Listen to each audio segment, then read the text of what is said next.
नमस्कार। जापान समाचार .com को विशेष लाइभ प्रसारण मिमी जापानबाट संयुक्त प्रयासमा गरिएको यो विशेष लाइभ प्रसारणमा तपाईँ सबैलाई स्वागत छ। 5 मिनेट ढिलो गरी सुरु गरे, यसमा क्षमा प्रार्थी छु। जापान र समग्र विश्वभरको कोभिड-19 संक्रमणको अवस्था कस्तो छ भन्ने बारेको विशेष लाइभ प्रसारण सदाझैँ आज पनि सुरुवात गर्दैछौँ। आशा र कामना छ सदाझैँ साथ दिनुहुने तपाईँ सबैबाट त्यो सहयोग पाउनेछु र मैले प्राप्त गरेका जानकारीहरू तपाईहरुमाझ राख्नेछु र मलाई विश्वास छ मैले राखेका जानकारीहरू सबैमाझ पुर्याउनका लागि आफ्ना जिज्ञासा कमेन्टमा लेख्दै शेयर गरेर साथ दिनुहुनेछ सबैले भनेर। अनि आज चाहिँ केही प्रमुख विषयहरू राख्नको लागि मैले केही विषयहरू चयन गरेको छु। त्यसबाहेक तपाईका जिज्ञासाहरूलाई पनि सम्बोधन त गर्ने नै छु। आजका केही विषयहरूमा जापानमा कोरोना संक्रमण दर घट्दो क्रममा रहेको छ। अनि हिजो देशभर गरेर जापानभर गरेर जम्मा 70 जनामा कोरोना संक्रमित पुष्टि भएको छ। कोरोना भाइरस संक्रमण न्यून रहेको 34 वटा प्रिफेक्चरमा जापानले आपतकाल हटाउने तयारी गरेको छ। अनि जापानलाई कोरोना संक्रमण नियन्त्रणमा राख्दै आफ्नो आर्थिक गतिविधिहरूलाई सुचारू गर्ने अब मुख्य चुनौती रहेको देखिएको छ। त्यससँगै अर्को एउटा सूचना वा भनौं जानकारी पनि अनेसास जापानको एउटा नवीन थालनी गरेको छ। अनेसास जापानले एकान्तवासबाट रचना श्रृङ्खला कोभिड-19 संक्रमणका कारण मानिसहरूको भेला जमघट लगायतका त्यस्ता गतिविधिहरू हुन नपाउने भए पछाडि अनेसास जापानले चाहिँ एकान्तवासबाटै भनेको आफ्नो वासस्थानबाटै रचनाहरू रेकर्ड गरेर पठाएर सहभागिता जनाउनको लागि एउटा थालनी गरेको छ। यसबारे जानकारी राख्नेछु। अनि आज साँझ जापान समाचार .com को फेसबुकमा विशेष लाइभ प्रसारणमा डाक्टर भूपालमान श्रेष्ठ आउँदै हुनुहुन्छ। जापानमा रहेका नेपालीहरूमाझ एकदमै परिचित व्यक्तित्व doctor Bhupalman Shrestha Everest international boarding स्कुलका संस्थापक समेत हुनुहुन्छ। जापानको कानुन र जापानी सरकारी निकायहरूसँग राम्रो सम्बन्ध राख्नुहुने डाक्टर श्रेष्ठ जापानमा रहेका नेपालीहरूका समस्याहरूसँग समेत एकदमै परिचित हुनुहुन्छ। उहाँसँग तपाईहरूले आज साँझ 7 बजे विशेष लाइभ प्रसारणमा आफ्ना जिज्ञासाहरू राख्न सक्नुहुन्छ। त्यसैगरी नेपाल र विश्वभरको ताजा अपडेट राख्नेछु भने तपाईहरूका कमेन्ट पढ्दै तपाईहरूका जिज्ञासाहरूलाई पनि सम्बोधनको अधिकतम प्रयास त गर्ने नै छु। धेरै साथीहरूले कमेन्ट गर्न थाल्नु भइसकेको छ अनि आफ्ना कुराहरू जिज्ञासा पनि लेख्न थाल्नु भएको छ। सबैलाई एकमुष्ट धन्यवाद। अनि शेयर गरेर साथ दिनुहुने प्रति सदाझैँ म विशेष आभार प्रकट गर्न चाहन्छु। तपाईहरूको एक शेयरले गर्दा धेरै साथीहरूसँग मैले दिएका सूचनाहरू पुग्छ र उहाँहरूले पनि सूचनाहरू सहज रूपमा पाउनको लागि सहयोगी भूमिका हुन्छ तपाईहरूको। यसमा तपाईको पनि हातेमालो रहने भएकाले तपाईहरूप्रति पनि विशेष आभार प्रकट गर्न चाहन्छु। र पहिलो विषय राख्न चाहन्छु, जापानमा कोरोना संक्रमणहरू एकदमै कम भएको छ। राजधानी टोकियोमा मात्र पनि हिजो केवल 22 जनामा संक्रमण पुष्टि भएको छ र टोटल जापानभर गरेर जम्मा 9 जनाको निधन भएको छ। योसँग सम्बन्धित समाचार राख्छु अनि त्यसपछि तपाईका कमेन्टहरू लिन्छु। कमेन्टहरू आफ्ना जिज्ञासाहरू राख्न सक्नुहुन्छ। म सबैका कमेन्टहरूलाई क्रमशः लिँदै जानेछु। दुवाडी शालिग्रामजी स्वागत अनि नमस्कार। अनि धेरै साथीहरूले लेख्नु भएको छ, मीना लामिछानेजी नमस्कार, आरामै रहनुहोला भन्ने कामना गर्दछु। अनि तुलसी दाहालजी नमस्कार हजुर, तपाईलाई पनि। अम्बिका सापकोटाजी गुड मर्निङ तपाईलाई अम्बिकाजी। त्यसपछि कृष्ण पराजुली ओहायो गोजाइमास। अनि त्यसपछि यो खान्जी चाहिँ मैले अलिकति नामकी अनि खान्जी अलि बुझिन है, म क्षमा चाहन्छु। ओहायो गोजाइमास तपाईलाई पनि। खान्जीलाई चाहिँ म बुझ्छु तर खान्जीले मलाई बुझ्दैन। तपाईलाई पनि स्वागत अनि ओहायो गोजाइमास। अनि बिला तामाङजी गुड मर्निङ सर भन्नुभएको छ। गुड मर्निङ, आरामै हुनुहुन्छ होला भन्ने कामना गर्दछु। आफ्नो स्वास्थ्यको विशेष ख्याल गर्नुहोला यो समयमा। त्यसपछि अब म क्रमशः जापानभरको अपडेट राख्छु र त्यसपछि तपाईहरूका जिज्ञासाहरू लिनेछु। आफ्ना जिज्ञासाहरू कृपया कमेन्टमा राख्न सक्नुहुन्छ। यति भन्दै केही साथीहरूमा शेयर गर्न चाहन्छु जानकारीहरू। जापानमा हिजो कोरोना भाइरसबाट संक्रमितहरूको संख्या 70 जना पाइएको छ। सबैभन्दा बढी चाहिँ राजधानी टोकियोमा पाइएको छ। राजधानी टोकियोमा 22 जनामा संक्रमण भएको छ भने जापानभर गरेर कोरोना भाइरसबाट संक्रमित हुनुभएका 9 जनाले हिजो ज्यान गुमाएका छन्। त्यसै गरी हालसम्म कोरोना भाइरसबाट सङ्क्रमितहरूको सङ्ख्या जापानभित्रै सङ्क्रमित भएकाहरूको सङ्ख्या 15,847 पुगेको छ। अनि त्यसमा डायमन्ड प्रिन्सेस क्रुज सिप जुन योकोहामा पोर्टमा क्वारेन्टाइनमा राखिएको थियो, त्यो क्वारेन्टाइनमा राखिएको क्रुजका 712 सङ्क्रमित समेत जोड्दा चाहिँ 16,559 जना सङ्क्रमित पुग्छ। जीवन गुरुङ सर स्वागत अनि नमस्कार। सीता अर्यालजी सन्चै हुनुहुन्छ?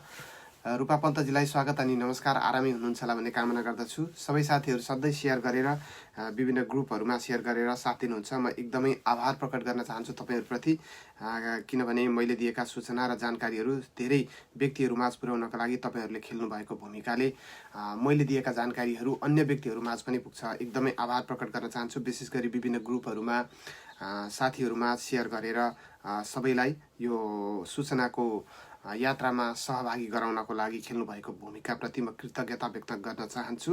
र अब जापानभरको सुरुमा अपडेट राख्छु क्षमा चाहन्छु। जापानभरको अपडेट राख्छु र त्यसपछि अनि अन्य विषयहरूमा अगाडि बढ्न चाहन्छु। जापानमा कोरोना भाइरसबाट सङ्क्रमित भएर ज्यान गुमाउनेहरूको सङ्ख्या 646 पुगेको छ। त्यसमा डायमन्ड प्रिन्सेस क्रुजका 13 जनाले ज्यान गुमाएका छन् भने जापानभित्रै सङ्क्रमित भएर ज्यान गुमाउनेको सङ्ख्या 633 रहेको छ।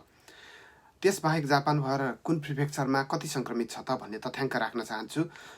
त्यसमा चाहिँ हिजो कुन प्रिफेक्चरमा कति सङ्क्रमित थपिए भन्ने पनि तथ्याङ्क राख्न चाहन्छु। टोकियोमा 4868 सङ्क्रमित पुग्दा हिजो 22 जना सङ्क्रमित थपिएका छन्। ओसाका प्रिफेक्चरमा 1743 सङ्क्रमित पुग्दा हिजो 11 जना सङ्क्रमित थपिएका छन्। खानागावा प्रिफेक्चरमा 1169 सङ्क्रमित पुग्दा हिजो 13 जना सङ्क्रमित पुष्टि भएका छन्। साइतामा प्रिफेक्चरमा 964 सङ्क्रमित पुग्दा हिजो 5 जना नयाँ सङ्क्रमितहरू थपिएका छन्। होक्काइदो प्रिफेक्चरमा 954 जनामा कोरोना सङ्क्रमण पुष्टि हुँदा हिजो 9 जना थप सङ्क्रमितहरू पुष्टि भएका छन्। चिबा प्रिफेक्चरमा 874 जना सङ्क्रमित पुग्दा हिजो 1 जना नयाँ सङ्क्रमित थपिएका छन्। ह्योगो प्रिफेक्चरमा 693 जना सङ्क्रमित पुग्दा हिजो 5 जना नयाँ सङ्क्रमितहरू थपिएका छन्। त्यसै गरी फुकुओका प्रिफेक्चरमा 654 सङ्क्रमित पुग्दा हिजो 1 जना सङ्क्रमित थपिए। आइची प्रिफेक्चरमा 501 जना पुगेको छ, हिजो नयाँ सङ्क्रमित पाइएको छैन। क्योतो प्रिफेक्चरमा 352 सङ्क्रमित पुग्दा हिजो सङ्क्रमित थपिएको छैन। इसिकावा प्रिफेक्चरमा 278 पुगेको छ, सङ्क्रमितको सङ्ख्या हिजो 1 जना नयाँ सङ्क्रमित थपिएका छन्। तोयामा प्रिफेक्चरमा 221 जना सङ्क्रमित, नयाँ सङ्क्रमित थपिएको छैन। इबाराकी प्रिफेक्चरमा 168 सङ्क्रमित पुग्दा हिजो थप भएको छैन। हिरोसिमा प्रिफेक्चर 165, नयाँ सङ्क्रमित छैन। गिफु प्रिफेक्चरमा 150, हिजो नयाँ सङ्क्रमित छैन। गुम्मा प्रिफेक्चरमा 147 जना सङ्क्रमण, हिजो थप सङ्क्रमित पाइएको छैन। ओकिनावा प्रिफेक्चरमा 142, नयाँ सङ्क्रमित छैन। फुकुई प्रिफेक्चरमा 122, नयाँ सङ्क्रमित छैन। सिगा प्रिफेक्चरमा 97, थप सङ्क्रमित पाइएको छैन। नारा प्रिफेक्चर 90, हिजो थप सङ्क्रमित पाइएको छैन। त्यसै गरी अन्य थप सङ्क्रमित नपाइएका प्रिफेक्चरहरूमा Miyagi 88, Fukushima 81, Niigata 81, Nagano 75, Kochi 74, Shizuoka 73, Yamagata 69, Wakayama 62, Oita 60, Tochigi 56, Yamanashi 56, Ehime 48, Kumamoto 48, Mie prefecture 45, Saga prefecture 45, Yamaguchi prefecture 37, Kagawa prefecture 28, Aomori 27, Shimane 24, Okayama 24, Nagasaki 17, Miyazaki 17, Akita 16, Kagoshima 10, Tokushima 5 र तोत्तोरी प्रिफेक्चर 3। यो पछिल्लो मैले उच्चारण गरेका वा भनौँ सङ्ख्या भनिएका प्रिफेक्चरहरूमा कहीँ पनि हिजो सङ्क्रमण पाइएको छैन। त्यस पछाडि अन्य प्रिफेक्चरहरूको तथ्याङ्क राख्न चाहन्छु। अन्य प्रिफेक्चर भन्दा पनि अन्य विवरणहरू राख्न चाहन्छु। हालसम्म कोरोना भाइरसबाट सङ्क्रमित भएर गम्भीर अवस्थामा उपचार गराइरहेकाहरूको सङ्ख्या 271 जना रहेको छ। 271 जनामा 267 जना जापानभित्रै सङ्क्रमित र अझै पनि डायमन्ड प्रिन्सेस क्रुजका 4 जना सङ्क्रमितको अवस्था गम्भीर रहेको छ।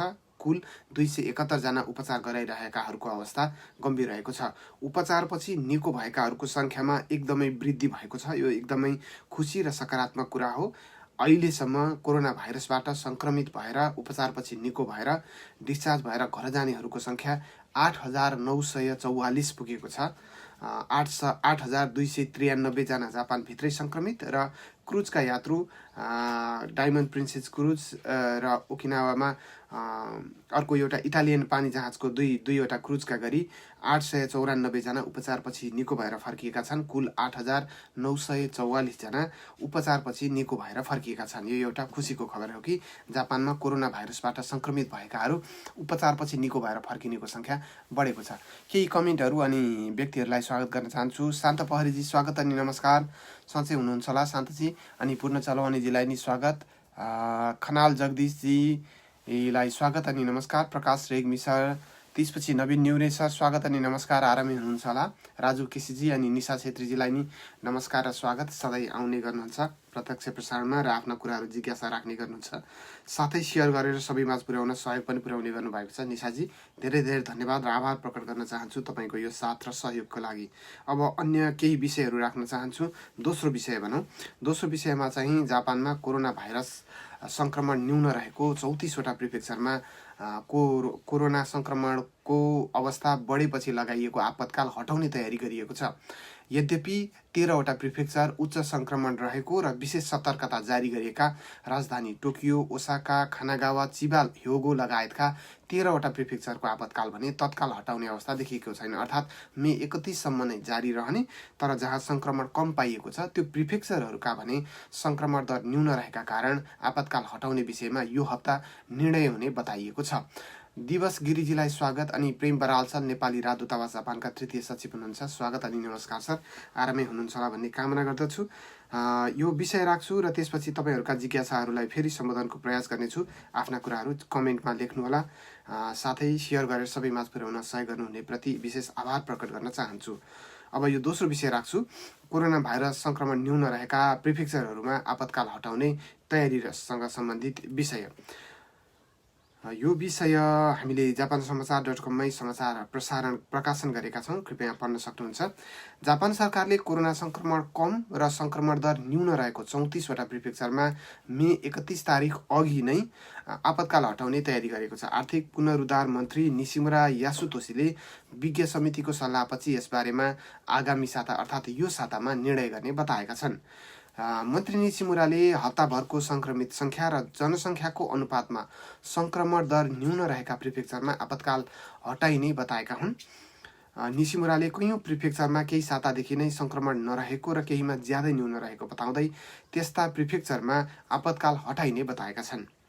निशिमुराले विशेष सतर्कता रहेको प्रिफेक्चरका रूपमा चिनेका राजधानी टोकियो सहित ओसाका, ह्योगो, चिबा, खानागावा लगायत 13 प्रिफेक्चरमा भने आपतकाल मे 31 सम्म हट्ने सम्भावना नरहेको बताएका छन्।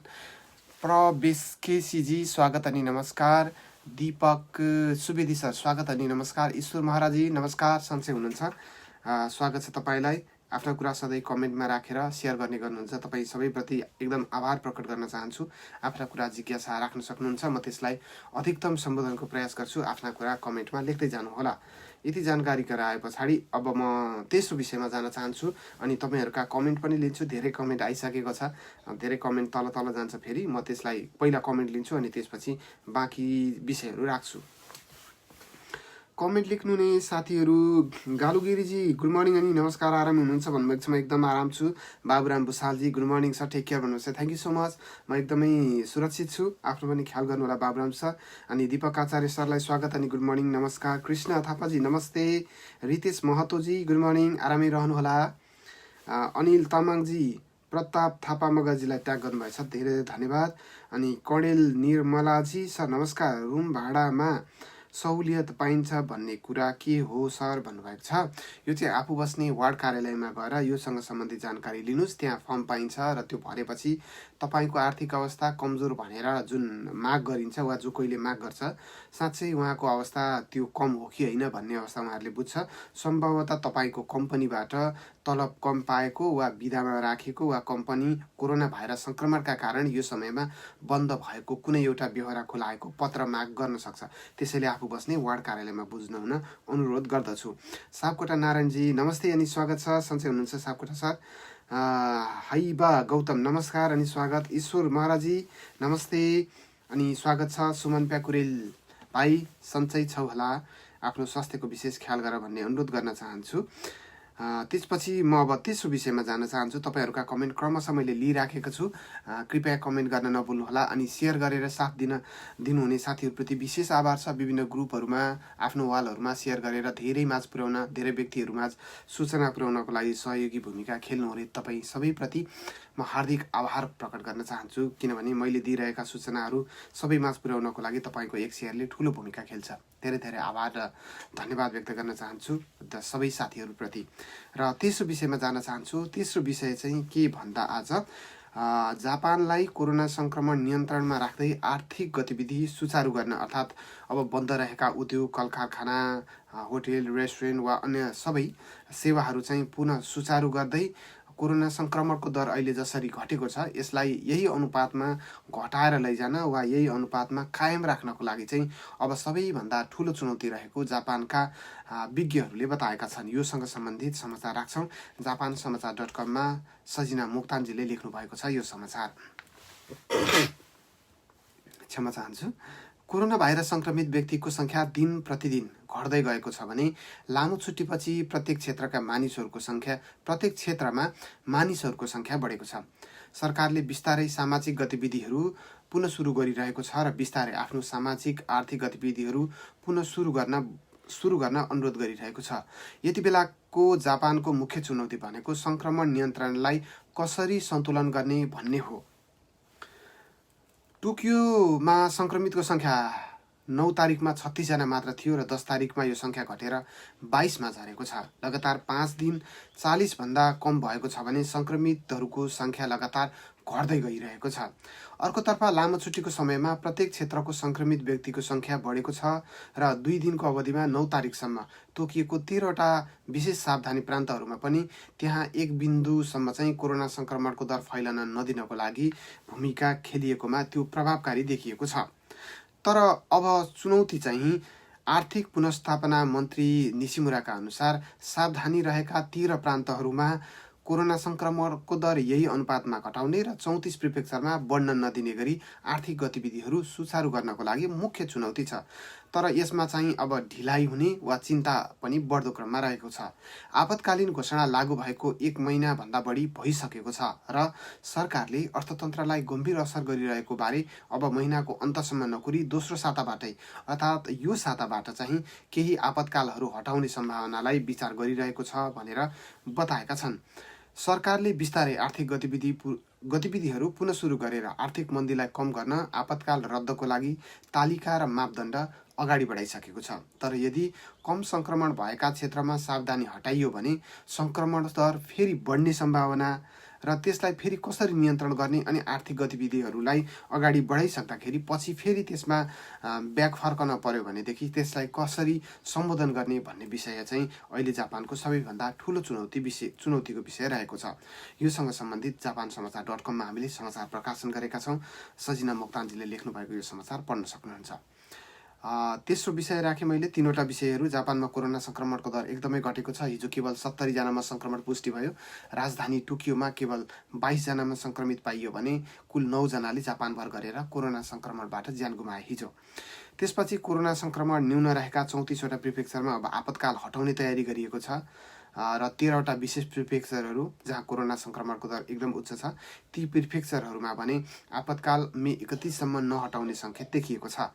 जापानलाई कोरोना सङ्क्रमण नियन्त्रणमा राख्दै आर्थिक गतिविधिहरू सुचारू गर्नु चाहिँ अबको सबैभन्दा मुख्य चुनौती देखिएको छ। योसँग सम्बन्धित समाचार राखेँ। 3वटा समाचार र अब चाहिँ चौथो विषय राख्न चाहन्छु। यो चाहिँ केही सूचनामूलक अनि साहित्य सृजनाहरूमा विशेष रुचि राख्नुहुने व्यक्तिहरूका लागि सूचनामूलक र सन्देशमूलक हुनेछ भन्ने मेरो अपेक्षा छ। जापानमा रहेका नेपाली साहित्य प्रेमीहरूको एउटा छाता संस्था छ, अन्तर्राष्ट्रिय नेपाली साहित्य समाज अनेसास जापान च्याप्टर। यसले चाहिँ यो संस्थाले एकान्तवासबाट रचना श्रृङ्खलाको एउटा सुरुवात गरेको छ। रचनात्मक तरिकाले रचना वाचनको निरन्तरता दिने उद्देश्यसहित एकान्तवास रचना श्रृङ्खला सुरुवात गरिएको अनेसास जापानका अध्यक्ष गिरिजा गैरीले जानकारी दिनुभएको छ। कोरोना भाइरस कोभिड-19 सङ्क्रमणको असरका कारण भौतिक रूपमा कुनै सभा समारोहमा उपस्थित हुने अवस्था नरहेका कारण घरमै बसेर रचनात्मक तरिकाले रचना वाचनलाई निरन्तरता दिने योजना अनुरूप योजना अनुरूप एकान्तवासबाट रचना श्रृङ्खलाको सुरुवात गरिएको अध्यक्ष गैरेले बताउनु भएको छ। क्षमा चाहन्छु। एकान्तवासमा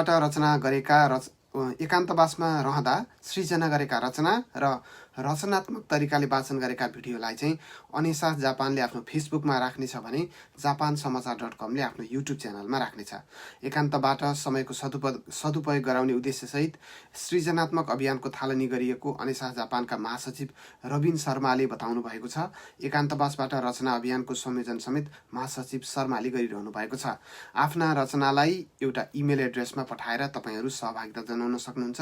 त्यसको लागि इमेल एड्रेस inlsjapan@yahoo.com रहेको छ। कृपया आफ्ना रचनाहरू भिडियोहरू पठाउन सक्नुहुन्छ र तपाईँ पनि साहित्य सृजनामा रुचि राख्ने व्यक्तिहरू यसमा सहभागिता जनाउन सक्नुहुन्छ। धेरै व्यक्तिहरूको कमेन्ट आइराखेको छ, म कमेन्ट पढ्छु अनि त्यसपछि अर्को विषयमा जान चाहन्छु। बिना गोदारजी स्वागत अनि नमस्कार, आरामै रहनुहोला। कृष्ण अधिकारी सर सन्चै हुनुहुन्छ होला, आफ्नो स्वास्थ्यको विशेष ख्याल गर्नुहोला भन्ने अनुरोध गर्न चाहन्छु। आरामै रहनुहोला, जहाँ हुनुहुन्छ सायद काममा जानुभएको छैन, आफ्नो स्वास्थ्यको विशेष ख्याल गर्नुहोला। यो समयमा काममा भन्दा पनि सबैले अहिले ध्यान दिनुपर्ने स्वास्थ्यकै विषय छ, त्यसैले स्वास्थ्यमै विशेष ध्यान दिनु हुन अनुरोध गर्दछु। अनि तपाईँका केही कमेन्टहरू लिँदै बाँकी विषयहरू राख्न चाहन्छु।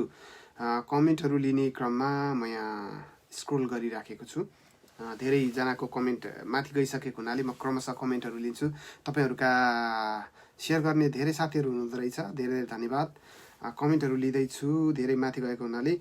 अनि हाइबा गौतम नमस्कार, ईश्वर महाराजजी नमस्कार अनि स्वागत। भाइ नमस्कार, सन्चै हुनुहुन्छ भन्नुभएको छ माया उपाध्यायजीले। म सन्चै छु, तपाईँ पनि सन्चै हुनुहुन्छ होला मायाजी। प्रदीप सिलवालजी सर अहिले जापान आउन के हुन्छ? आएसी होम क्वारेन्टाइन बस्न पर्ने हो कि हो? 31 तारिक आउन लागेको, के छ सुझाव दिनुहोला भन्नुभएको छ। भिजासँग सम्बन्धित तपाईँको समस्या छ भने आउनु होला। फेरि पछि भिजा एप्लाई गरेर फेरि नयाँ प्रक्रिया अनुसार लिनुपर्छ, त्यसले समस्या हुनसक्छ। भिजासँग सम्बन्धित समस्या तपाईँलाई टटकारो परिसकेको छ भने आउनु होला, सजिलो हुन्छ। भिजाको समस्या अझै 3 महिनाको सेरोफेरोसम्म तपाईँलाई भिजासँग सम्बन्धित समस्या छैन भने कृपया हतार नगर्नु भए पनि हुन्छ। जापानमा आएर पनि बस्ने हो, काम सितिमिति खुलिसकेको छैन सबै ठाउँहरूमा। यहाँ पनि खर्च मात्रै बढ्छ अनि आउँदाखेरि पनि विमानको शुल्क पनि चर्को छ। त्यसैले सकभर आफ्नो भिजासँग सम्बन्धित समस्या छैन भने चाहिँ नआउनुहोला। सलिना भट्टजी स्टुडेन्टले छुट्टै दशमान पाउँछ कि पाउँदैन भन्नुभएको छ। सलिनाजी, विद्यार्थीहरूको लागि अतिरिक्त दशमानको लागि प्रस्ताव गरिएको छ सरकारका मन्त्रीसँग, शिक्षा मन्त्रीसँग हागिउदासँग प्रस्ताव राखिएको छ र मन्त्री हागिउदाले पनि यसबारेमा सकारात्मक रहेको भन्दै आफू पनि त्यही विचारमा रहेको बताएका छन्। यो सँगै सरकारमा वा भनौँ मन्त्रीमण्डलमा त्यो प्रस्ताव पेश हुने तयारीमा रहेको छ। सम्भवतः केही दिनभित्रमै अर्थात् यो हप्ताभित्रमै निर्णय आउनेछ यसबारेमा। आशा र कामना गरौँ विद्यार्थीहरूका लागि अतिरिक्त दशमान दिने प्रस्ताव पारित होस् भन्ने हाम्रो पनि अपेक्षा छ। यदि त्यसो भयो भने जापानमा अध्ययनरत रहेका 25,000 भन्दा बढीको सङ्ख्यामा रहेका नेपाली विद्यार्थीहरू लाभान्वित हुने थिए। सम्झना शर्माजी स्वागत अनि नमस्कार, आरामै हुनुहुन्छ होला भन्ने कामना गर्दछु। र अर्को कमेन्ट लिन चाहन्छु। कालिका भण्डारीजी नमस्कार, नेपाल छोडेर अरू देशमा भएको पिआर सकिन लागेकोलाई के हुन्छ होला? इन्टरनेसनल फ्लाइट कहिलेबाट खुल्छ होला भन्नुभएको छ। अब अन्य देशको सन्दर्भमा पिआरसँग रिलेटेड विभिन्न देशहरूले आफ्नै देशअनुसारको सूचना वा भनौँ नियम राखेको छ। अब अन्य देशको सन्दर्भमा त म खासै जानकार छैन। अब जापानकै एजुकेन पाउनुभएकाहरू हो भनेदेखि समस्या पर्दैन, जहिले फर्कदा पनि हुन्छ। अब विमानकै सन्दर्भमा चाहिँ सामान्यतया अन्तर्राष्ट्रिय उडानहरू अझै केही साता हुने सम्भावना अझै न्यून रहेको छ, किनभने विश्वभर नै कोरोना सङ्क्रमणको दर एकदमै घट्ने क्रममा त्यति पाइएको छैन। अमेरिका, बेलायत, फ्रान्स, इटली अनि पछिल्लो समय विशेष रूपमा बढेको भारत, रसिया लगायतका देशहरूमा सङ्क्रमणको दर एकदमै उच्च छ। त्यसैले तत्कालै कोरोना सङ्क्रमणका कारणले अन्तर्राष्ट्रिय उडानहरू पूर्ववत रूपमा सुरु हुने अवस्था देखिँदैन। त्यसैले अब पिआरको सम्बन्धमा अन्य देशहरूको सम्बन्धमा चाहिँ कृपया त्यही सम्बन्धित देशमै बुझ्नुहोला। जापानको सन्दर्भमा चाहिँ एजुकेन पाउनु लिएर नेपाल जानुभएकाहरूलाई त्यो समस्या छैन। सीता खरेल कणेलजी नमस्कार अनि स्वागत छ, आरामै हुनुहुन्छ होला। सुमिता मगरजी गुड मर्निङ अनि नमस्कार, स्वागत छ। त्यसपछि कृष्ण नेउपानेजी नमस्कार सर भन्नुभएको छ। नमस्कार कृष्णजी, आरामै रहनुहोला।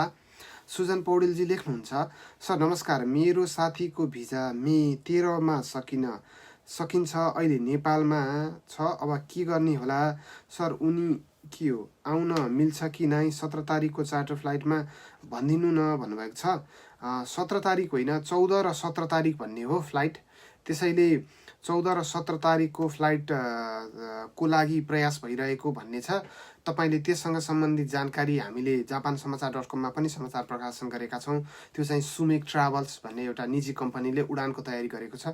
त्यसैले सम्बन्धित कम्पनीमा खबर गरेर 13 तारिकमा छ भनेदेखि तपाईँको मे 13 सकिन लागेको छ भने 14 आउनको लागि मिल्न सक्छ कि? एकपटक नेपालमा रहेको जापानी दूतावासमा यस बारेमा जानकारी बुझ्न हुन म अनुरोध गर्दछु। साथै आज साँझ 7 बजे डाक्टर भूपालमान श्रेष्ठ विशेष लाइभमा आउँदै हुनुहुन्छ। उहाँलाई योसँग सम्बन्धित विषयमा जिज्ञासा राख्नुहुन म विशेष अनुरोध गर्दछु सुजन पौडेलजीलाई। अनि सविता न्यौपानेजी स्वागत अनि नमस्कार। राजीपुरीजी स्वागत अनि नमस्कार। राजीपुरीजी जापानमा रहेर आफ्नै पेसा, कर्म र धर्ममा रहेर पनि जापानवासी नेपालीहरूलाई सूचना सम्प्रेषण गर्ने अनि सचेत गराउने र समस्यामा परेकाहरूका समस्यालाई कसरी समाधान गर्न सकिन्छ भनेर ठुलो भूमिका खेलिराख्नु भएको छ। एकदमै कृतज्ञ र आभार छु म सधैँ तपाईँ जस्ता एउटा असल मनसायले सत्कर्म गरेर आफ्नै बलिबुतामा सबैलाई सहयोग पुर्याउने व्यक्तिहरूप्रति सधैँ नतमस्तक छु। धेरै धेरै धन्यवाद तपाईँको सधैँको साथ, सहयोग र सहकार्यका लागि राजीपुरीजी। अनि त्यसपछि कृष्ण रायमाझी नमस्कार तपाईँलाई पनि कृष्णजी। पिबी चन्द्रजी नमस्कार, स्वागत छ तपाईँलाई। अनि ऋषिराम सापकोटाजी लेख्नुहुन्छ, नमस्ते, सङ्कटकालीन अवस्था के 8 बजेपछि रेस्टुरेन्ट बन्द गर्नुपर्ने अनिवार्य नै हो र भन्नुभएको छ। अनिवार्य गर्नै पर्ने हो र भन्ने होइन। मादक पदार्थ तपाईँले व्यापार गर्नुहुन्न भने रातको समयमा पनि खुल्न पाइन्छ र टेकआउट लैजानको लागि पनि खुल्न पाइन्छ। त्यो बन्दै गर्नुपर्छ भन्ने छैन, तपाईँले खोल्न पनि पाउनुहुन्छ। तर जापान सरकारले चाहिँ वा विशेष गरी टोकियो र विशेष आपतकाल घोषणा गरिएका 8वटा प्रिफेक्चरमा चाहिँ अनुरोध गरिएको छ कि तपाईँ नखोलिदिनुहोस् भनेर। अनि त्यसो भयो भनेदेखि चाहिँ उहाँहरूले या भनौँ सम्बन्धित प्रिफेक्चरहरूले तपाईँहरूलाई वा जो रेस्टुरेन्ट सञ्चालकहरू हुनुहुन्छ उहाँहरूलाई विशेष सहुलियत पनि दिइराख्नु भएको छ। ऋणमा सहुलियत अनि निर्व्याजी ऋण, त्यसपछि तपाईँहरूलाई अनुदान दिइराखेको छ र अन्य विषयमा पनि सहयोग गर्ने भनिराखेको छ। त्यसैले त्यो विषयहरू चाहिँ त्यो अन्य विषयहरूसँग कनेक्टेड हुने भएको हुनाले चाहिँ अन्तर्सम्बन्धित रहेको हुने हुनाले बन्द गर्ने वा खुल्ने भन्ने चाहिँ आफ्नै विवेकमा पनि भर पर्छ। सुमन भण्डारीजी गुड मर्निङ दाजु भन्नुभएको छ, गुड मर्निङ अनि स्वागत छ। सविता हेलो नमस्ते, गुड मर्निङ, के छ, आरामै हुनुहुन्छ, स्टे सेफ है भन्नुभएको छ। Thank you so much Savita, take care you too. Mayapura Upadhyayji लेख्नुहुन्छ, नेपालबाट चार्टर गरेर आउने फ्लाइट टिकट कति पर्छ भन्नुभएको छ। नेपालबाट आउने चार्टर फ्लाइटको टिकट चाहिँ मलाई ठ्याक्कै थाहा छैन, तर 1200 अमेरिकी डलर बराबर पर्ने मैले सूचना पाएको छु। कृपया सम्बन्धित कम्पनीमा जानकारी लिनुहोला। 1200 डलर भनेको करिब 1,50,000 नेपाली रुपियाँ बराबर पर्न जान्छ। त्यसैले एकपटक बुझ्नुहोला। घनश्याम चौलागाईजी लेख्नुहुन्छ, सर मेरो भिजा 20 तारिकसम्म मात्र छ, गएकोमा नेपालबाट पैसा बुझाउन नि मिलेको छैन, यस्तो बेला के गर्नुपर्छ सर भन्नुभएको छ। भिजा 20 तारिकसम्म छ भने त तपाईँ अब चार्टर फ्लाइट आउँदैछ, तपाईँले लेखे अनुसार तपाईँ नेपालमा हुनुहुन्छ कि जस्तो लाग्यो। चार्टर फ्लाइट छ, तपाईँ चार्टर फ्लाइटमा आउनुभयो भने उत्तम सजिलो हुन्छ भनौँ न। तपाईँलाई भिजाको लागि थप समस्या पर्दैन। गएकोलाई अनुरोध गरेर फेरि एप्लाई गरेर सिओई आएर फेरि भिजा एप्लाई गर्ने त्यो झन्झटिलो प्रक्रिया परेन। अब पैसाको सन्दर्भमा चाहिँ नेपालबाट पैसा पठाउनलाई मिलिराखेको छ, किन नमिल्नु। वा त्यस्तो छैन भनेदेखि जापानमै रहेका व्यक्तिहरूसँग पनि सम्पर्क राखेर नेपालमा तपाईँले उतै पैसा बुझाउने अनि यतै पैसा लिने त्यो सहयोगी त्यो मोडरेटको काम पनि गर्न सक्नुहुन्छ। त्यसरी पनि बुझाउन सकिन्छ। छवि गैरेजी नमस्कार अनि स्वागत छ तपाईँलाई पनि। राजीपुरीजी घनश्याम चौलागाई तपाईँ कहाँ हुनुहुन्छ भनेर लेख्नु भएको छ। घनश्यामजी तपाईँले जुन कमेन्ट लेख्नु भएको छ तपाईँलाई रिप्लाई दिनुभएको छ राजीपुरीजीले, एकपटक सम्पर्क राख्नुहोला। तपाईँको समस्याको समाधानका लागि उहाँले नि सहकार्य गर्नुहुनेछ। अनि त्यो पैसाको सन्दर्भमा म पनि आवश्यक परेको खण्डमा तपाईँले नेपालमै बुझाएर यता बुझाउनको लागि सहयोगी भूमिका खेल्न सक्छु। अनि महेन्द्र सापकोटाजी, चार्टर फ्लाइट आउँछ कि आउँदैन होला सर, मैले सुनेको थिएँ फेरि क्यान्सल भयो कि के हो सर भन्नुभएको छ। हिजो चाहिँ मैले अपडेट लिएको छैन महेन्द्र सर। अस्ति साँझसम्म चाहिँ जुन कम्पनीले उडान भर्ने भनेको थियो, मैले सम्बन्धित कम्पनीको प्रमुखसँग नै कल गर्दाखेरि अस्ति चाहिँ हिजो परराष्ट्र मन्त्री र नेपाल एयरलाइन्ससँग सम्बन्धित अधिकारीहरूसँग बैठक छ, हिजो निर्णय हुन्छ भनिएको थियो। मैले अपडेट लिएको छैन, म क्षमा चाहन्छु। यसबारेमा म आज निर्णय के भएको छ बुझेर समाचार र सूचना प्रसारण गर्नेछु। मैले यति जानकारी गराएँ। अनि छवि गैरेजी अति राम्रो भन्छ, thank you so much. Liladhar Pathak, त्यस्तो भ्रम नपर्नु होला, यसको विषयमा आफ्नो छ फुदोसान सम्बन्धित ठाउँमा जानु होला, थ्याङ्क यू सो मच राजीजी। अनि चेली थापाजी लेख्नुहुन्छ, जापानबाट नेपाल फर्किनको लागि एनआरएनले पहल गरेको कुरा के होला भन्नुभएको छ। एनआरएनले पहलको प्रयास गरेको हो। जापानमा भिजिट भिसामा आएर फ्यामिलीका सदस्यहरू भेटघाटका लागि आएर अनि जापानमा भिजा सकिएर नेपाल फर्कनको लागि तोकिसके, जापान सरकारले नेपाल फर्कन भनिसकेका व्यक्तिहरू लगायत अन्य उपचारमा स्वास्थ्य नेपालमै लिने गरेका औषधि या नपाउने भएपछि समस्यामा परेका त्यस्ता व्यक्तिहरूलाई फर्काउनको लागि भनेर गैर आवासीय नेपाली सङ्घ जापानले चाहिँ पहल स्वरूप कतिजना चाहिँ नेपाल जान इच्छुक छन् त भनेर तथ्याङ्क सङ्कलन गरेको थियो। त्यो तथ्याङ्क चाहिँ नेपाली राजदूतावास हुँदै परराष्ट्र मन्त्रालयमा बुझाइएको छ, तर त्यसबारेमा केही पनि निर्णय आएको छैन।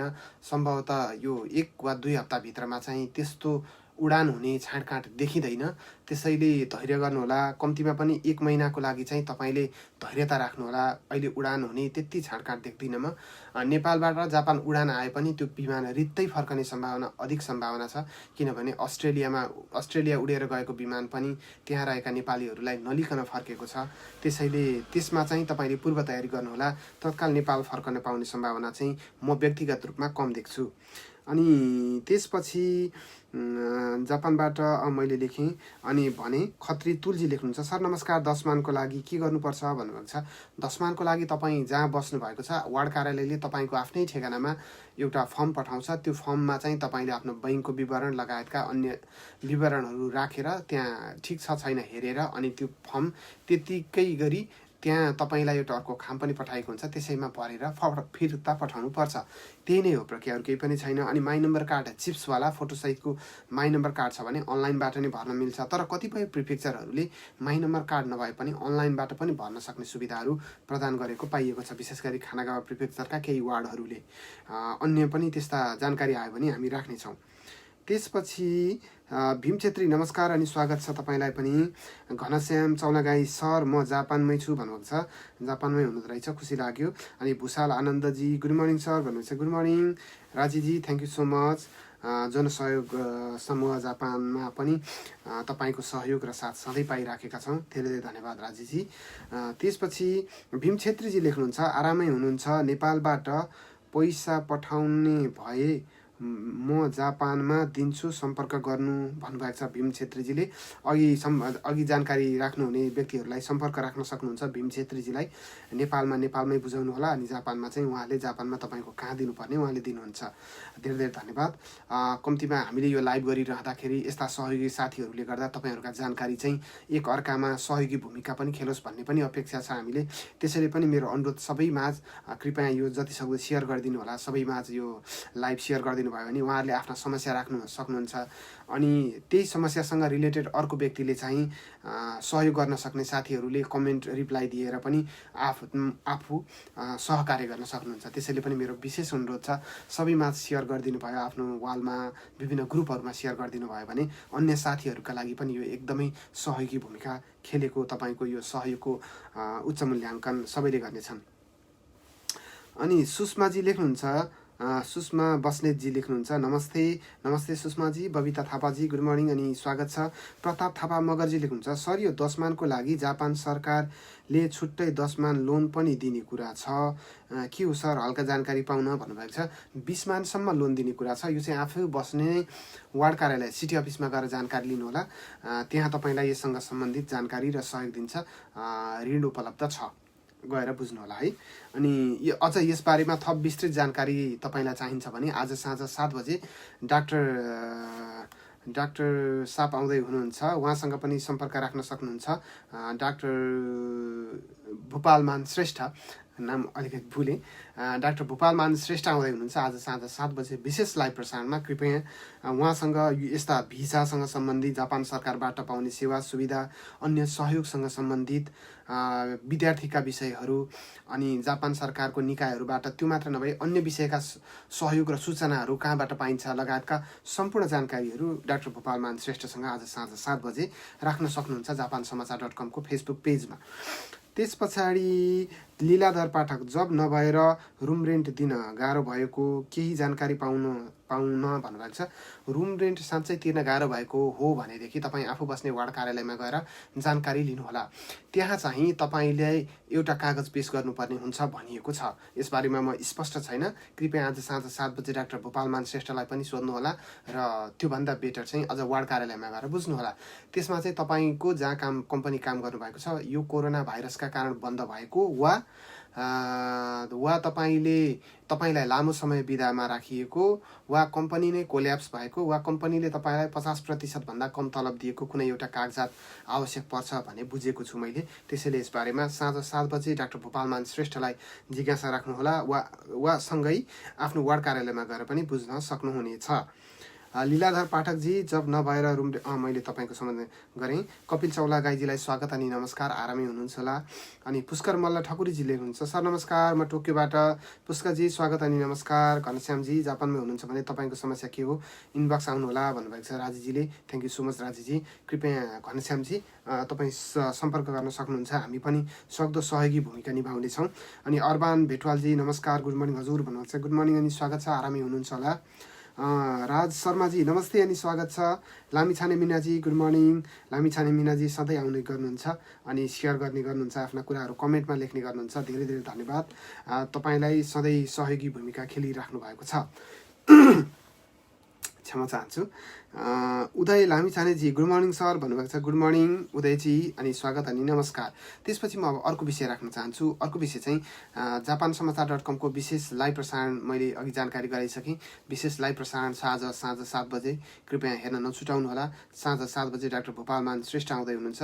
भूपालमान श्रेष्ठले जापानमा रहेका नेपालीहरूका विविध समस्याहरूका बारेमा जानकारी गराउनुहुनेछ तपाईँहरूलाई। तपाईँहरू पनि आफ्ना जिज्ञासाहरू छन् भने साँझ 7 बजे डाक्टर भूपालमान श्रेष्ठसँग आफ्ना जिज्ञासाहरू प्रत्यक्ष प्रसारणमा राख्न सक्नुहुनेछ।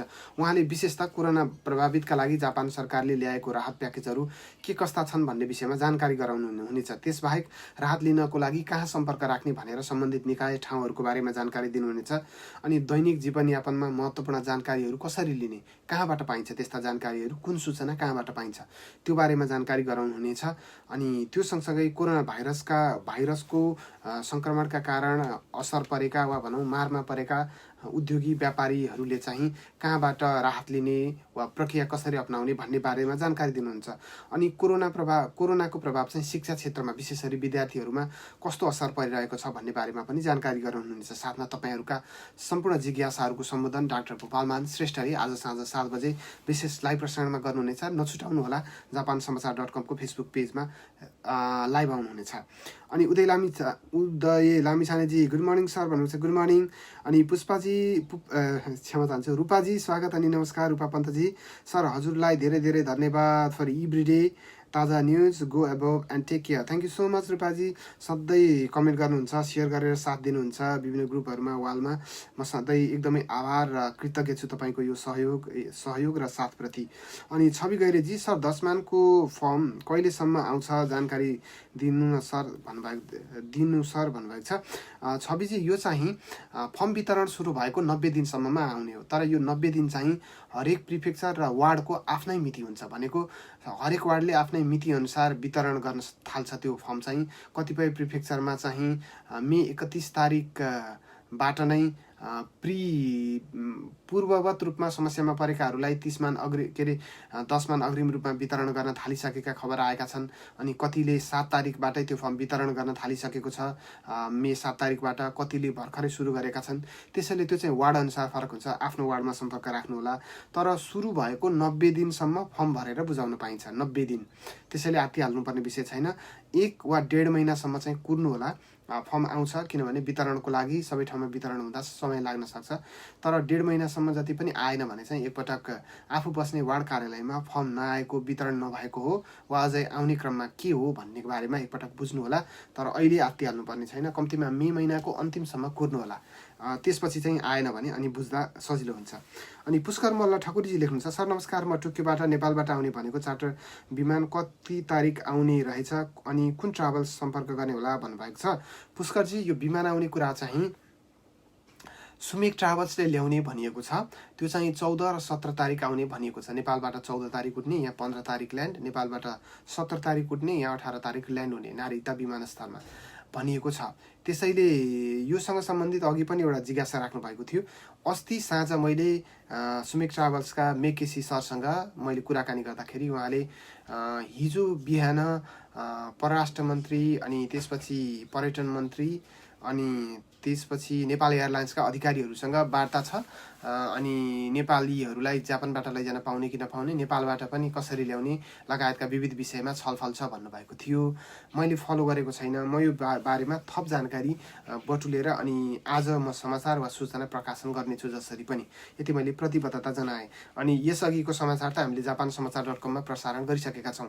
जापान आउने तयारीमा रहनुभएका व्यक्तिहरूले विशेष ध्यान दिनु आवश्यक छ। त्यसमा 4वटा विषय चाहिँ तपाईँहरूका लागि एकदमै महत्त्वपूर्ण छ। एउटा, तपाईँलाई रुगाखोकी वा ज्वरो आएको छ भने कृपया नेपालबाट नआउनु होला। त्यस्ता व्यक्तिहरूलाई जापान सरकारले अनिवार्य रूपमा जापान सरकारले नै तोकेको ठाउँमा क्वारेन्टाइनमा राख्छ र त्यो क्वारेन्टाइनमा राखेको शुल्क चाहिँ तपाईँ आफै व्यक्तिले नै तिर्नुपर्छ। त्यसैले त्यसबारेमा एकदमै सोच विचार गर्नु होला। रुगाखोकी, ज्वरो वा त्यस्ता कोरोना भाइरसको सङ्क्रमणजन्य सङ्केत वा त्यस्ता लक्षणहरू छन् भने नआउनु होला। दोस्रो, जापान आउँदाखेरि पनि तपाईँले यसअघि नै तोकिएका निषेधित वस्तुहरू, खाद्यान्नहरू, मासुजन्य पदार्थहरू, त्यस्ता चिजहरू नबोक्नु होला, नल्याउनु होला अन्य व्यक्तिहरूको पनि, किनभने त्यस्ता सामानहरू पनि जफत गरेर विमानस्थलबाटै फर्काउने पहिला पनि गरिएको थियो र अहिले पनि गर्छ। अनि तेस्रो चाहिँ, तपाईँले त्यहाँ विमानस्थलबाट बाहिर निक्ले पछाडि तपाईँ सार्वजनिक सवारीका साधन प्रयोग गर्न पाउनुहुन्न। रेल, बस लगायतका सार्वजनिक साधन प्रयोग गर्न पाउनुहुन्न। तपाईँले कि ट्याक्सी कि भने आफ्नै प्राइभेट गाडी मगाएर त्यसमा आउनुपर्ने हुन्छ। र अहिले विमानस्थलमा ट्याक्सीहरू पहिला जति पनि पाइन्थ्यो, अहिले विमानस्थलमा ट्याक्सीहरू पाइँदैन। अब विमानहरू उडान लगभग शून्य रहेका कारण विमानस्थलमा ट्याक्सीहरू पार्किङमा रहेका हुँदैनन्। त्यसैले तपाईँ जापान आउनुभन्दा पहिले नै जापानमा रहेका कोही व्यक्तिलाई त्यो उडान अवतरण भएको 1.5 घन्टा वा 2 घन्टापछि ट्याक्सी आइपुग्ने गरी बुकिङ गर्नका लागि अनुरोध गरिदिनुहोस्, ताकि तपाईँ बाहिर निक्लँदा ठिक्क ट्याक्सी आइपुगोस् र तपाईँले सम्पर्क गरेर त्यो ट्याक्सीमा आउन सक्नुहोस्। नत्र भने तपाईँले त्यहाँ आएर फेरि ट्याक्सी रिजर्भको लागि अर्डर गरेर आउँदा तपाईँको दिन त्यहीँ बित्छ। त्यसैले त्यो विषयमा ख्याल गर्नुहोस्। अनि तपाईँ होम क्वारेन्टाइनमा अनिवार्य रूपमा 2 साता बस्नुपर्छ, 14 दिन। यदि तपाईँले होम क्वारेन्टाइनमा नबसी नियम उल्लङ्घन गरेको पाइयो भने, जापान सरकारले पायो भने तपाईँको भिजा रद्द गरेर फर्काउने सम्भावना समेत रहन्छ।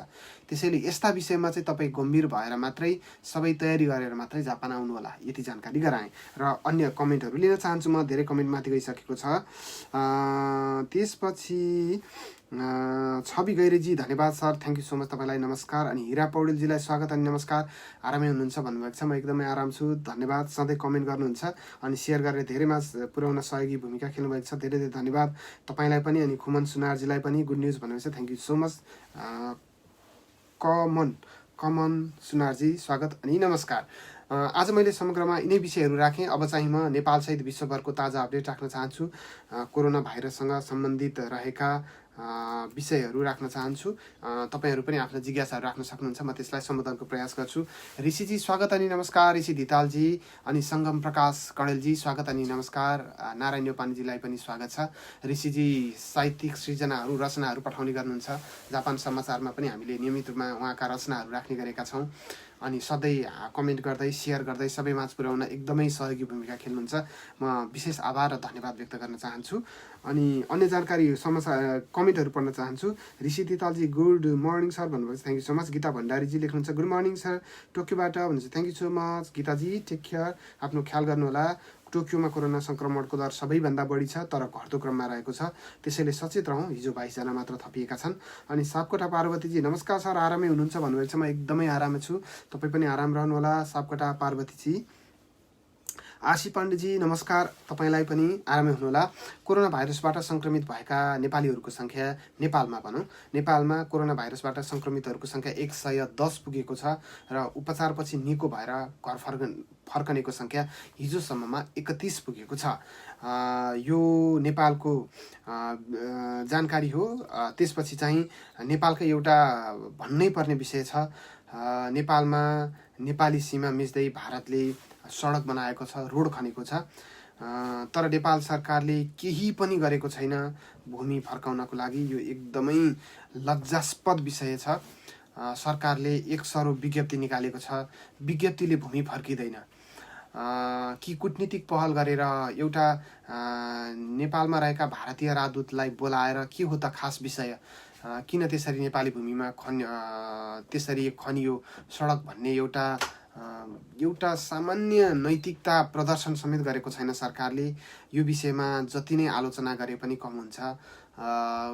किनभने कुनै पनि एउटा देशले विज्ञप्ति निकाल्यो वा अन्य सन्दर्भहरूमा त्यो देशले असहज महसुस गर्यो भनेदेखि त्यो देशका राजदूतलाई बोलाएर स्पष्टीकरण लिने चलन छ।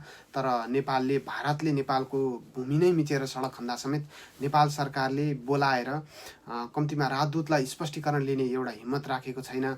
नेपाली सेनालाई सीमामा के हो त अवस्था बुझ र सीमा सुरक्षा गर भनेर खटाउने जिम्मेवारी तोक्न सकेको छैन।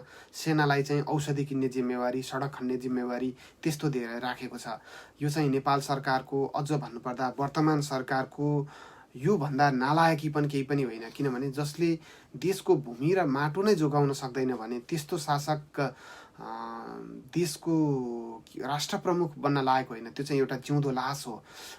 त्यसैले यो विषयमा चाहिँ जति आलोचना गरे पनि कम हुन्छ सरकार र नेतृत्वमा रहने व्यक्तिहरूको। त्यसैले सबै व्यक्तिले सबै क्षेत्रबाट आवाज उठाउँ।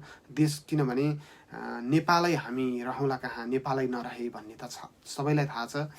त्यसैले यो विषयमा चाहिँ सबैले गम्भीर भएर कम्तीमा आफ्ना सामाजिक सञ्जाल, तपाईहरूसँग जोडिएका नेताहरू हुनुहुन्छ भने उहाँहरूलाई प्रश्न गर्ने गर्नुहोस् र हाम्रो सिमानालाई मिचेको हो कि बेचेको हो प्रश्न राख्ने गर्नुहोस्। जीवन न्यौपानेजी स्वागत अनि नमस्कार, आरामै हुनुहुन्छ होला भन्ने कामना गर्छु र केही कमेन्टहरू लिन चाहन्छु अनि त्यसपछि विश्वभरको कोरोना भाइरसको अपडेट राख्न चाहन्छु।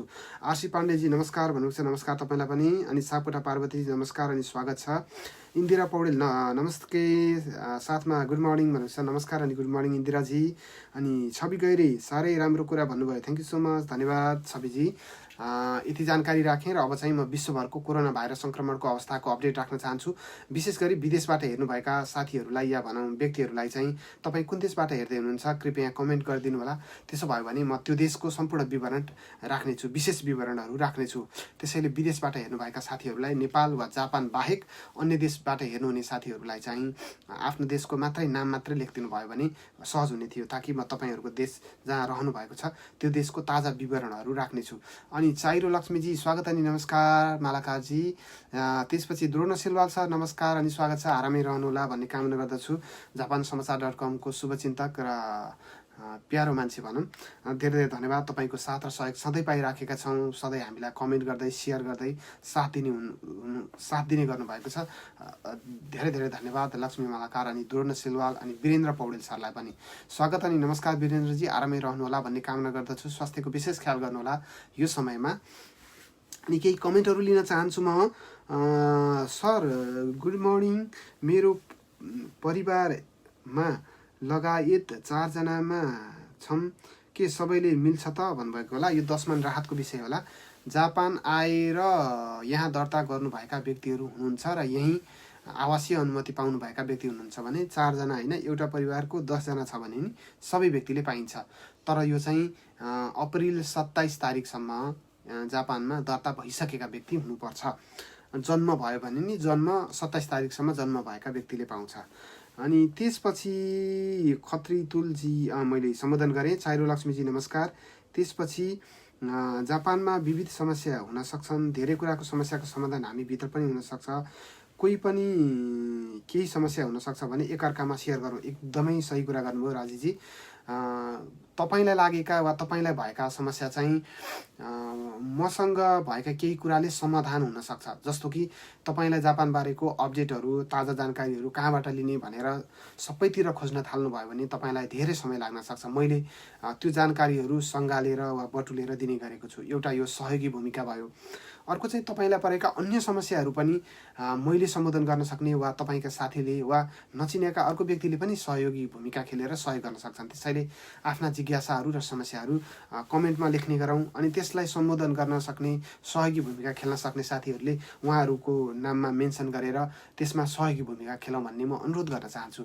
सृजना कुइकेलजी स्वागत अनि नमस्कार। ओकिनावामा हुनुहुन्छ जस्तो लाग्छ, होइन? ओकिनावामा आफ्नो ख्याल गर्नुहोला। नेपालमा पत्रकारितामा विशेष दखल राख्नुहुने तपाईँ जापान आएपछि भने कर्ममै मात्र व्यस्त हुनुहुन्छ। अनि मिलन पुराजुली सर स्वागत अनि नमस्कार। नेपालमा मिलन सर पनि नेपालमा पत्रकारितामा दशक बढी समय खर्चिएर वा भनौँ सिन्चित गरेर पत्रकारिता क्षेत्रमा आफ्नो जीवनको 1 दशक सिन्चित गरेर जापान आएर फरक कर्मले अहिले व्यवसाय गरेर बस्नुहुन्छ।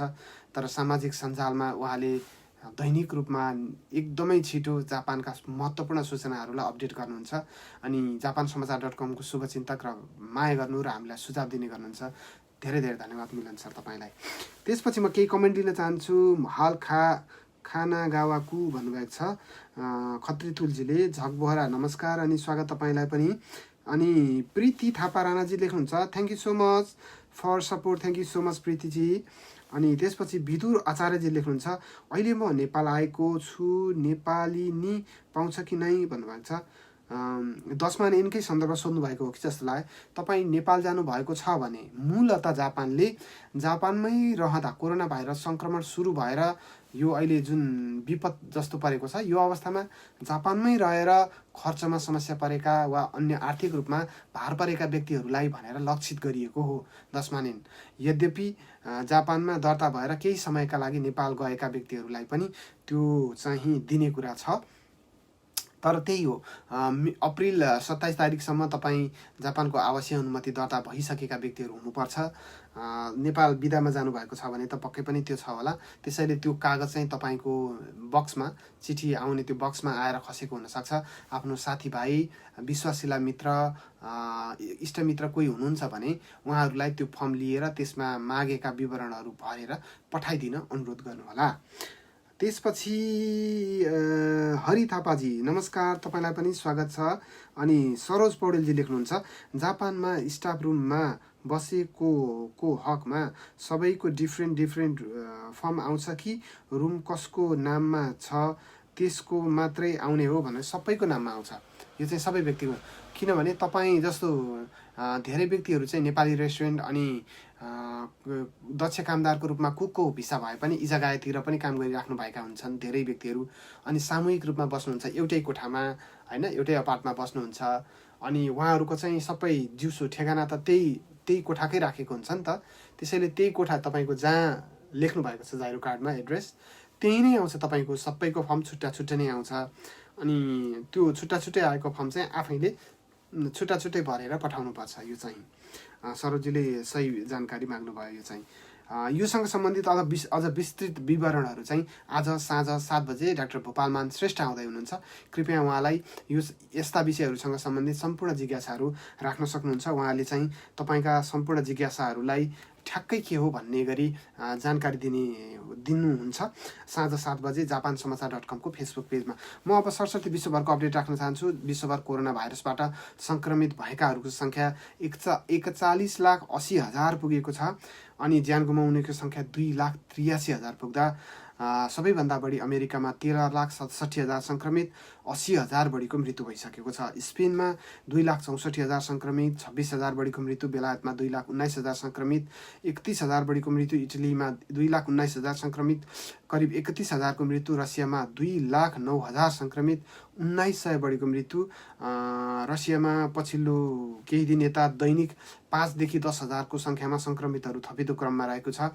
अहिले कोरोना भाइरसको महामारी भएको 2टा देश छ।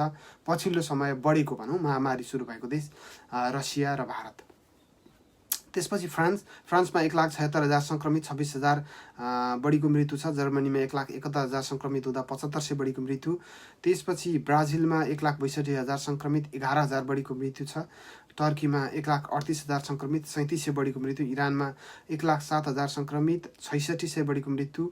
क्यानाडामा 68,000 बढी सङ्क्रमित, 4,800 बढीको मृत्यु। पेरुमा 67,000 सङ्क्रमित, 1,889 जनाको मृत्यु। अनि भारतमा 67,000 सङ्क्रमित पुगेको छ। याद गर्नुहोला, भारतमा 67,000 सङ्क्रमित नागेको छ र त्यहाँ 2,200 बढीको मृत्यु भइसकेको छ। भारतमा पनि पछिल्लो समय दैनिक रूपमा 5,000 भन्दा बढीको सङ्ख्यामा कोरोना भाइरसका सङ्क्रमितहरू थपिँदो क्रममा रहेको छ। खुल्ला सीमा भएको देश नेपालमा भारतबाट कोरोना सङ्क्रमण फैलने दर उच्च रहेको छ। सीमामा सशस्त्र प्रहरी, नेपाल प्रहरी र नेपाली सेनाले निगरानी त गरेको छ। उहाँहरूले भोकै प्यासै अनिदै देशको सुरक्षा सँगसँगै अवैध रूपमा भारतबाट प्रवेश गर्न रोक्नु भएको छ। राष्ट्र सेवकहरूले देशको लागि गर्नुभएको यो योगदानको उच्च प्रशंसा र सराहना गर्नुपर्दछ। तर देशको सीमाबाट व्यक्तिलाई छिर्न नदिए पनि भारतीय सत्ता भने छिरेको छ। नेपालको सीमा मिचेर यसमा जुड्नै पर्ने विषय राखेको मात्रै। बेल्जियम 53,000 बढी सङ्क्रमित, 8600 बढीको मृत्यु। नेदरल्यान्ड 42,000 सङ्क्रमित, 5400 बढीको मृत्यु। अनि नेपालीहरू बढी रोजगारमा रहेका र अन्य देशहरूको विवरण राख्न चाहन्छु। साउदी अरेबिया 39,000 सङ्क्रमित, 246 जनाको मृत्यु। पाकिस्तान 30,000 सङ्क्रमित, 659 जनाको मृत्यु। त्यसपछि पोर्चुगल 27,000 बढी सङ्क्रमित, 1,100 बढीको मृत्यु। त्यसपछि आयरल्यान्ड 22,000 बढी सङ्क्रमित, 1,400 बढीको मृत्यु। कतार 22,000 बढी सङ्क्रमित, 14 जनाको मृत्यु। युएई 18,000 बढी सङ्क्रमित, 198 जनाको मृत्यु। अनि इजरायल 16,000 बढी सङ्क्रमित, 252 जनाको मृत्यु। त्यसपछि रहेकोमा अन्य दक्षिण कोरिया 10,000 बढी सङ्क्रमित, 256 जनाको मृत्यु। दक्षिण कोरियामा पछिल्लो समय कोरोना भाइरस सङ्क्रमणको अवस्था एकदमै सुधारोन्मुख छ, कम छ। अस्ट्रेलिया 69,000 सङ्क्रमित, 97 जनाको मृत्यु। मलेसिया 66,656 सङ्क्रमित, 108 जनाको मृत्यु भएको छ। अफगानिस्तान 4400 सङ्क्रमित पुग्दा 120 जनाको मृत्यु भएको छ।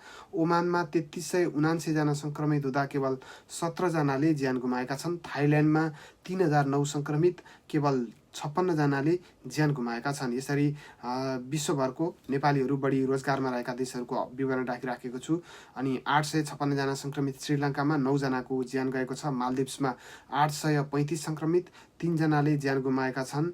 मालीमा 708 जना सङ्क्रमित, 38 जनाले ज्यान गुमाएका छन्।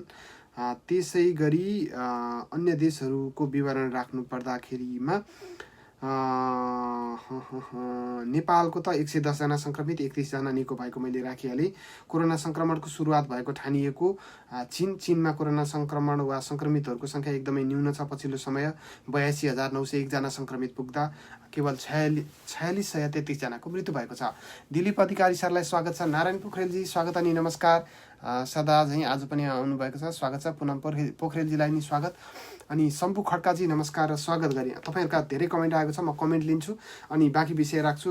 आफ्ना कुरा जिज्ञासाहरू राख्न सक्नुहुन्छ अनि सेयर गरेर साथ दिनुहुने धेरै साथीहरूप्रति आभार प्रकट गर्न चाहन्छु।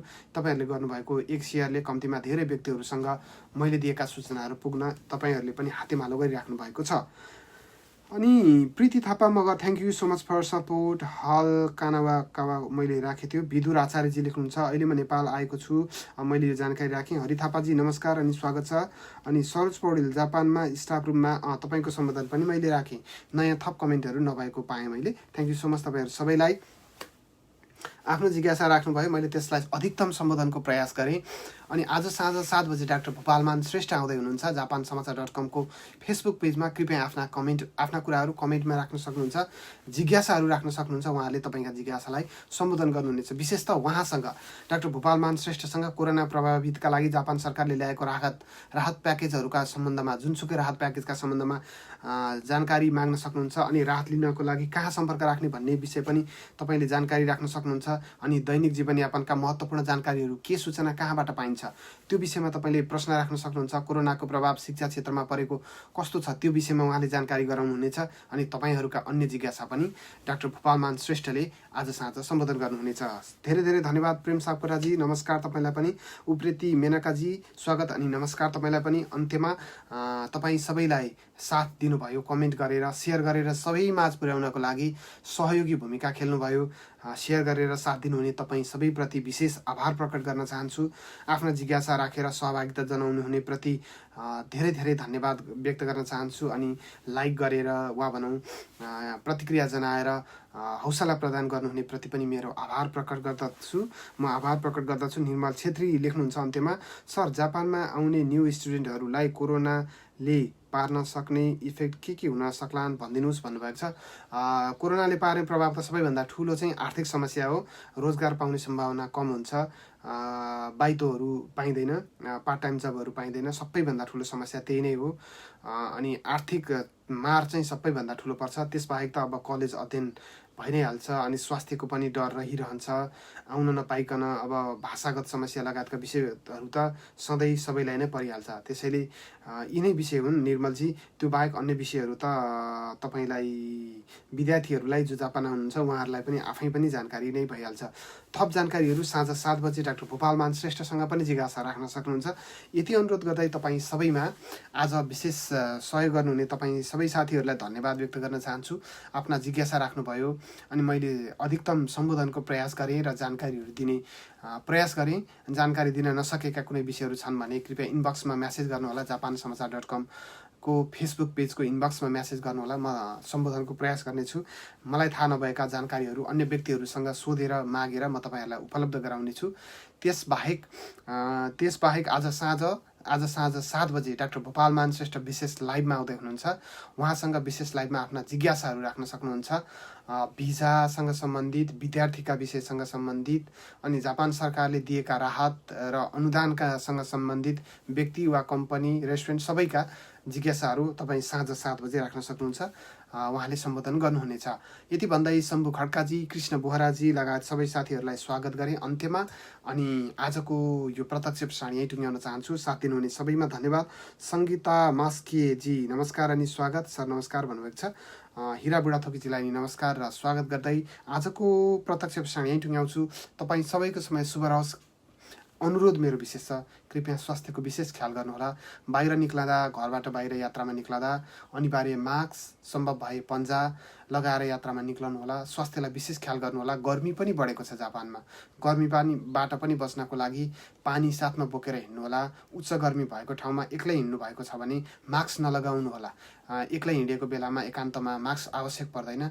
त्यस्तो बेलामा मास्क नलगाउनुहोला। गर्मीले तपाईँलाई झन् मुटुसँग सम्बन्धित या भनौँ अझ हृदयघातसँग सम्बन्धित समस्या र जोखिम बढाउँछ। त्यसैले यस्ता विषयहरूमा नि ख्याल गर्नुहोला। धेरै धेरै धन्यवाद भन्नुभएको छ छवि गैरेजी। धेरै धेरै धन्यवाद। तपाईँलाई पनि सधैँ कमेन्ट सेयर गरेर साथ दिनुहुन्छ। तपाईँ लगायत सबै साथीहरूलाई धन्यवाद भन्दै आजको लागि प्रत्यक्ष प्रसारण यहीँ टुङ्ग्याउन चाहन्छु। तपाईँ सबैको समय शुभ रहोस्। नमस्कार, शुभ दिन।